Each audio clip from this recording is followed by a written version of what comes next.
66,000 गजा के बासियों, बच्चों, बूढ़ों और खवातीन की शहादत।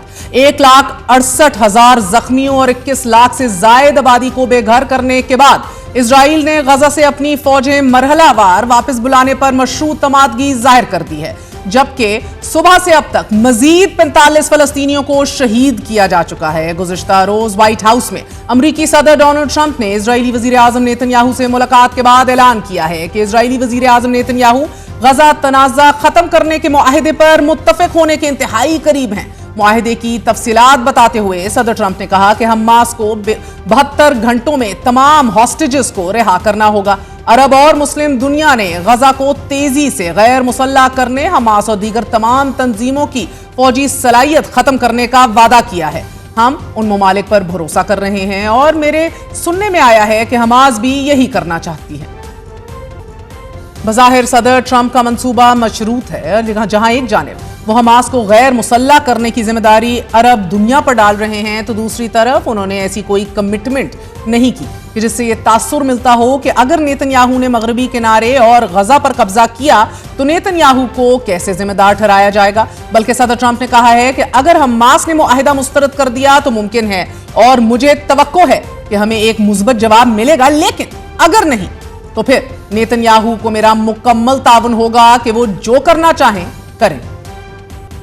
सदर ट्रंप ने अमन कायम करने के लिए एक बोर्ड ऑफ पीस की तश्कील का ऐलान करते हुए यह कहा है कि मैं अरब दुनिया के कई रहनुमाओं का शुक्रिया अदा करना चाहता हूं, जिन्होंने इस तजवीज़ की तैयारी में शानदार हमायत फराहम की। वजीर आजम पाकिस्तान और फील्ड मार्शल सैयद आसिम मुनीर शुरू से हमारे साथ थे। इस बोर्ड की क़यादत अरब रहनुमा इजराइल और वो खुद करेंगे, और इनमें से एक टोनी ब्लेयर होंगे। अमरीकी सदर और इजरायली वजीर आजम की तरफ से मुजवजा अमन मुआहिदे के ऐलान के बाद आज पाकिस्तान की जानिब से पॉलिसी बयान जारी करते हुए वजीर खारजा और नायब वजीर आजम इसहाक डार का कहना है कि पाकिस्तान फलस्तीन से मुतल्लिक मुजवजा अमन मुआहिदे पर 8 इस्लामी ममालिक के बयान की हमायत करता है। हमें यकीन दिलाया गया है कि हमास इस प्लान की हमायत करेगी और उम्मीद है कि हमास मंसूबे की मुखालिफत नहीं करेगी। मंसूबे के तहत फलस्तीन में अमन फौज तैनात होगी। इंडोनेशिया ने फलस्तीन में 20,000 फौजी तैनात करने की पेशकश की है और पाकिस्तान की क़यादत भी इससे मुतल्लिक कोई फैसला करेगी। ये लीडरशिप लेवल की ये मीटिंग जो थी, इसका एक ही एजेंडा था कि किसी तरीके से फौरी सीज फायर के लिए कोशिश की जाए ताकि ये खून बह रहा है हर रोज मासूमों का बंद हो जाए। जो वहाँ बेसिकली आइडिया है कि वहाँ एक पैलेस्टीनियन की टेक्नोक्रेट इंडिपेंडेंट गवर्नमेंट होगी और उसके ऊपर एक ओवरसाइट बॉडी होगी इंटरनेशनल, जिसमें मोस्टली पैलेस्टीनियन ही होंगे। तो जो फोर्स है, पीस कीपिंग फोर्स, जो ग्राउंड पे जो डील करेंगे वो पैलेस्टीनियन लॉ एनफोर्सिंग एजेंसीज होंगी, जो उनको सपोर्ट करेंगी। उस फोर्स का जिक्र है। उस पे इंडोनेशिया हैज ऑफर्ड 20,000 अपने पर्सनल, जो उनके law enforcing personal. I am sure Pakistan will also decide, leadership फैसला करेगी। हमने उनको ये कहा है कि ये जो भी अरेंजमेंट हो इसको यूएन सिक्योरिटी काउंसिल में भी डॉक्यूमेंट किया जाए। इसहाक डार साहब का कहना था कि ट्रंप से 8 मुस्लिम ममालिक के सरबराहान की मुलाकात का मकसद बहते खून, शहरियों की इलाका बदरी, शहरियों की वापसी, तवाफ पट्टी की बहाली और मगरबी किनारे को इजराइल के हड़पने के प्रोग्राम से रोकना है। इसहाक डार ने फलस्तीनी रियासत के क़याम से मुतल्लिक पॉलिसी बयान को दोहराते हुए ये बताया है कि पाकिस्तान के मौक़िफ़ में कोई तब्दीली नहीं आई और ना ही आएगी।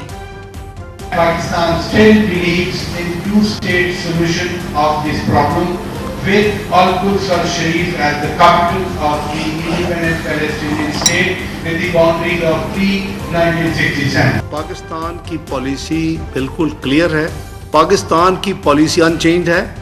आई वुड रादर से कि बाकी 7 कंट्री भी हमारे साथ है हमारी पॉलिसी, तो उसमें कोई तब्दीली नहीं है। बिल्कुल किसी किस्म की सोच में या उसकी स्पिरिट में या उसके फ्यूचर इम्प्लीमेंटेशन में हमारी वही पॉलिसी है। प्राचा साहब, मैं आपको वाज़ेह कर दूं एक बार फिर कि नायब वजीर आजम ने इस हवाले से सियासी तनकीद को एड्रेस करते हुए ये वाज़ेह किया और जवाब देते हुए वजीर खारजा का ये कहना था कि जब फलस्तीनी अथॉरिटीज मंसूबे का खैर मकदम कर रही है, इस पर कुछ लोग सियासत कर रहे हैं। क्या चाहते हो? क्या वहां खून बहता रहे, बच्चे मरते रहें? मैं यहां देख रहा हूं कि more loyal than the king, Palestine authority उसको वेलकम कर रही है, हम उसको क्रिटिसाइज कर रहे हैं। कुछ लोग जिनका मकसद ही सिर्फ सियासत है। For heaven's sake, have a heart. What do you want? کہ وہاں خون بہتا رہے, معصوم بچے بھوک سے مرتے رہے, اور تم یہاں اپنی سیاست کے لیے اپنے اسٹیٹمنٹ دو اور ٹویٹیں کرو. خدا کا خوف کرو. ایک دن اللہ کو جان دینی ہے سب نے, میرے سمیت. میں سمجھتا ہوں کہ we did our best to do whatever 8 countries could do, their leadership and the foreign ministers. ہم نے اللہ تعالیٰ کو راضی کرنے کے, میری پرائم نیت یہ تھی کہ میں اللہ تعالیٰ کو راضی کرنے کے لیے پوری ایفرٹ کر رہا ہوں, یہ پورے راؤنڈز کر رہا ہوں. خدا کے لیے کسی چیز کو تو سیاست سے آپ مبرہ کر دیں. عجیب قسم کی, نہ کو سمجھ ہے, نہ کو بیک گراؤنڈ ہے, نہ کو پتہ ہے کہ کیا کیا ہوا ہے, کہ جیسے ہوا میں ایک اناؤنسمنٹ کسی نے کر دی ہے. او بھائی, اس کے پیچھے بہت کام ہوا ہے. ابھی تک حماس کی جانب سے معاہدے کو مسترد یا پھر اس سے اتفاق کرنے سے متعلق کوئی بیان سامنے نہیں آیا. البتہ عرب نیوز سے گفتگو کرتے ہوئے حماس کے سینئر عہدیدار نے اتنا ضرور کہا ہے کہ ہم اچھی نیت کے ساتھ ان 20 نکات کا مطالعہ کریں گے اور پھر اپنا رد عمل دیں گے. جبکہ بی بی سی نے قطری وزارت خارجہ کے ترجمان کا حوالہ دیتے ہوئے یہ لکھا ہے کہ قطر اب حماس کے مذاکرات کاروں اور ترک رہنماؤں سے آج اس مجوزہ پلان پر بات کرے گا.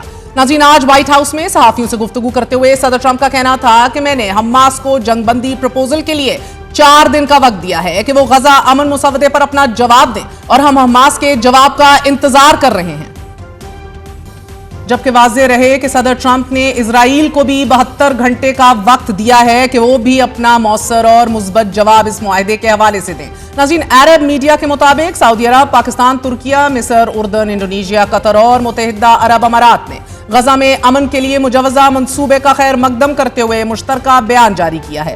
بیان میں کہا گیا ہے کہ جامع معاہدے کے تحت ہونے والی جنگ بندی, اسرائیل کا مکمل انخلا, غزہ میں امداد کی فراہمی, فلسطینیوں کی نقل مکانی روکنا, مغویوں کی رہائی, علاقے میں سیکیورٹی کا طریقہ کار, تعمیر نو اور غزہ کا مغربی کنارے کا حصے کے طور پر 2 ریاستی حل کی بنیادوں پر ہونے والے دریائے امن کے معاہدے میں امریکہ کے ساتھ ہر ممکن تعاون کے لیے تیار ہیں. سعودی عرب سے چھپنے والے جو ڈیٹیل سامنے آ رہی ہیں, ناظرین آپ کو بتاتے چلے, عرب نیوز کا اخبار جو ہے, انگریزی عرب نیوز میں فلسطینی صحافی داؤد قطب لکھ رہے ہیں, progress and perils as Netanyahu blinks first. اس عنوان سے لکھا گیا یہ رپورٹ. اس میں بتایا جا رہا ہے کہ ابھی تک معاہدے کے بہت سے نکات مبہم ہیں, کہ جیسے مثال کے طور پر غزہ اور مغربی کنارے پر مشتمل فلسطینی ریاست کا قیام عمل میں آئے گا یا نہیں, کیا فلسطینی اتھارٹی کے پاس غزہ کا ڈائریکٹ کنٹرول ہوگا یا نہیں. مگر اتنا ضرور ہے کہ اس منصوبے سے اسرائیل کا جاری قبضہ روکا ضرور جا رہا ہے. اس کے علاوہ جو معاہدہ سامنے آیا ہے, اس سے فلسطینیوں کی ایک مانگ ضرور پوری ہو رہی ہے کہ جس کا اظہار وہ دہائیوں سے کرتے آ رہے ہیں, کہ مقبوضہ فلسطین میں ایک بین الاقوامی فوج تعینات کی جائے. یہ بہت اچھا قدم ہے کہ جسے حاصل کرنا بہت زیادہ اہمیت رکھتا ہے, کیونکہ یہ مستقبل میں بہت سی چیزوں کا فیصلہ بھی کر سکتا ہے. صدر ٹرمپ اور نیتنیاہو کی ملاقات کے حوالے سے داؤد قطب نے یہ لکھا ہے کہ ٹرمپ پوری ملاقات اور پورے ایونٹ میں نیتنیاہو پر حاوی رہے.